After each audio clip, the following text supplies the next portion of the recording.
హైదరాబాద్లో ABN Andhra Jyothi కార్యాలయంపై YCP మాజీ మంత్రులు మాజీ ఎమ్మెల్యేలు దాడి చేయడాన్ని ఒక శాసనసభ్యురాలుగానే కాకుండా ప్రజాస్వామ్యం మీద నమ్మకం ఉన్న వ్యక్తిగా కూడా ఈరోజు ఖండిస్తున్నాం.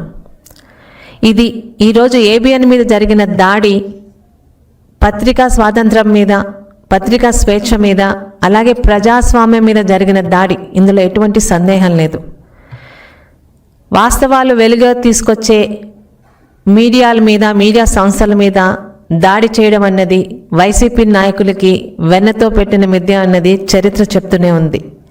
18 సంవత్సరాలుగా సాక్షి ఛానల్లో కానీ, సాక్షి మీడియాలో కానీ ఏ రోజైనా ఒక్కరోజు కూడా వాస్తవాలు రాయకుండా అబద్ధాల్ని నిజాలుగా, నిజాల్ని అబద్ధాలుగా వక్రీకరించే సాక్షి ఛానల్కి, సాక్షి పత్రికకి, వాళ్ళ యాజమాన్యానికి ఈరోజు నిజాలని నిర్భయంగా ప్రజల ముందు తీసుకురావడాన్ని సహించలేక చేసిన దాడి ఇది. ముఖ్యంగా అబద్ధాలతో, అర్ధసత్యాలతో ప్రజల్ని తప్పుదోవ పట్టించేందుకు జగన్మోహన్ రెడ్డి గారు ప్రయత్నించిన విషయం వాస్తవం అన్న సంగతి రాష్ట్రంలో ప్రతి ఒక్కరికి కూడా అర్థమవుతుంది.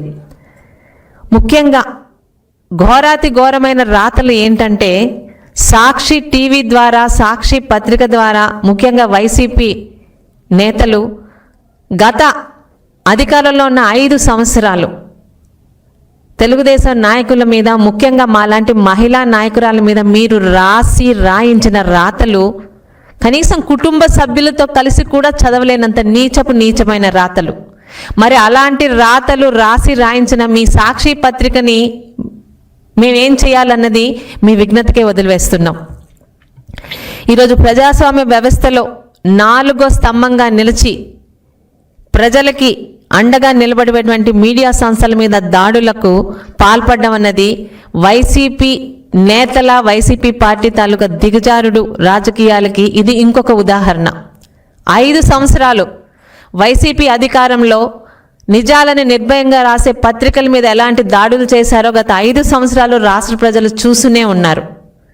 ఆఖరికి అసెంబ్లీలో జరిగే ప్రతి ఒక్కటికి ప్రజలకి తెలియాల్సిన అవసరం ఉన్నప్పటికీ కూడా వారికి సహకరించే 4-5 ఛానల్స్ని మాత్రమే లోపలికి తీసుకొని నిజాలని ప్రజలకి తెలియజేసేటువంటి ఎన్నో ఛానల్స్ని, ఈనాడు కానీ, ఏబిఎన్ కానీ, టీవీ5 కానీ అలాంటి నిజాలు చెప్పే ఛానల్స్ని బ్యాన్ చేసి ఒక అసెంబ్లీ వార్తలనే కాదు, కనీసం ఫైబర్ నెట్ ద్వారా ప్రతి ఇంటికి కూడా ఈ వార్తలను వెళ్ళనీయకుండా ఆ ఛానల్స్ని పూర్తిగా అణగదొక్కిన సంగతి గత 5 సంవత్సరాలు ఒకసారి ప్రజలకి ఈ సందర్భంగా గుర్తు చేస్తున్నామండి. ఆంధ్ర రాష్ట్రంలో ప్రజలకి నిజాలు తెలియకూడదు, వారు చెప్పినవే చేసినవే అబద్ధాలని ప్రజల ముందుకు తీసుకెళ్లాలని ఆ రోజు ఎలాగైతే అటువంటి రాజకీయాలు చేశారో ఈరోజు ప్రజలు 11 సీట్లకి పరిమితం చేసి ఇంట్లో కూర్చోపెట్టిన సిగ్గు లేకుండా, సిగ్గు పడకుండా ఈరోజు తానా అంటే తందానా అనే ఆ మతి లేని నాయకులతోని ఈరోజు ఇలాంటి దాడులు చేయిస్తున్నారు వైసీపీ ప్రభుత్వం, వైసీపీ పార్టీ.